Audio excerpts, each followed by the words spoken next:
ইরানের true promise বা সত্য প্রতিশ্রুতি, এই নামটাই যেন এখন বিশ্ব রাজনীতির মঞ্চে এক রহস্যময় মন্ত্রের মতো। প্রথম দুটি আক্রমণে ইরান ইসরায়েলের দিকে ক্ষেপণাস্ত্র ছুড়েছে, কিন্তু এবার সত্য প্রতিশ্রুতি ৩ আসলে কি নিয়ে আসবে?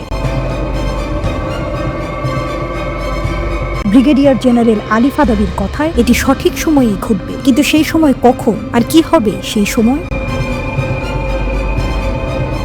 প্রশ্নগুলো যেন এক অদৃশ্য ঘড়ির টিকিক শব্দের মতো, প্রতিটি মুহূর্তে বিশ্বকে উত্তেজনায় রাখছে। ইরানের শক্তি নিয়ে কথা বলতে গেলে তাকে কি এক মহাসাগরের সাথেই তুলনা করতে হবে, যার গভীরতা কেউ মাপতে পারে না? ইরানের Islamic revolutionary guards corps IRGC হলো সেই মহাসাগরের তলদেশে লুকিয়ে থাকা এক বিশাল শক্তির উৎস। তাদের ক্ষেপণাস্ত্র, ড্রোন এবং পারমাণবিক প্রযুক্তি নিয়ে ইরান আজ বিশ্বের সবচেয়ে আলোচিত শক্তি। কিন্তু এই শক্তি কি শুধুই প্রতিরোধের জন্য, নাকি এর পেছনে লুকিয়ে আছে আরও বড় কিছু? ইরান ইসরায়েলে আরও একটি নতুন হামলার হুমকি দিয়েছে। পশ্চিমাদের দাবি, ইরানের প্রথম দুটি আক্রমণ সত্য প্রতিশ্রুতি ১ এবং সত্য প্রতিশ্রুতি ২ ইসরায়েলের বিমান প্রতিরক্ষা ব্যবস্থা এবং মার্কিন মিত্রদের সামনে ব্যর্থ হয়েছিল। কিন্তু ইরান কি আসলেই হার মানে, নাকি এটা ছিল শুধুই এক প্রস্তুতি পর্ব?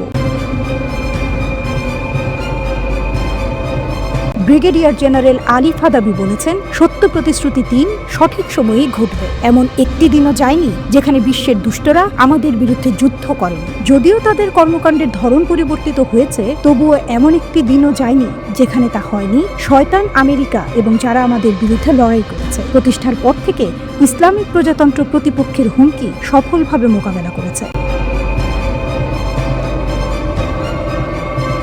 এই কথাগুলো যেন এক যুদ্ধের ডাক, যা শুধু ইসরায়েল নয়, পুরো বিশ্বকে সতর্ক করে দিচ্ছে। ফাদাবির মন্তব্য এমন সময়ে এসেছে যখন ইসরায়েল ইরানের পারমাণবিক স্থাপনায় হামলার পরিকল্পনা করছে। মার্কিন গোয়েন্দা তথ্যের বরাত দিয়ে প্রতিবেদনগুলোতে বলা হয়েছে, যে কোনো সম্ভাব্য আক্রমণের জন্য ইসরায়েল যুদ্ধ বিমান বা ক্ষেপণাস্ত্র ব্যবহার করার কথা ভাবছে। গোয়েন্দা তথ্যে জানা গেছে, IDF কেবল পারমাণবিক সুযোগ সুবিধায় নয়, ব্যালিস্টিক ক্ষেপণাস্ত্র সক্ষমতাও ধ্বংস করার লক্ষ্য রাখে। তবে ইসরায়েলের চূড়ান্ত লক্ষ্য কি? তেহরানের শাসন ব্যবস্থার পরিবর্তন? ইসরায়েলের প্রধানমন্ত্রী নেতানিয়াহু ইরানের হুমকি মোকাবেলা করার অঙ্গীকার করেছে। তবে ইরানের শক্তি নিয়ে কথা বলতে গেলে তাকে এক আগ্নেয়গিরির সাথে তুলনা করা যায়, যা যে কোনো সময় ফেটে পড়তে পারে। সত্য প্রতিশ্রুতি ৩ কি সেই বিস্ফোরণ?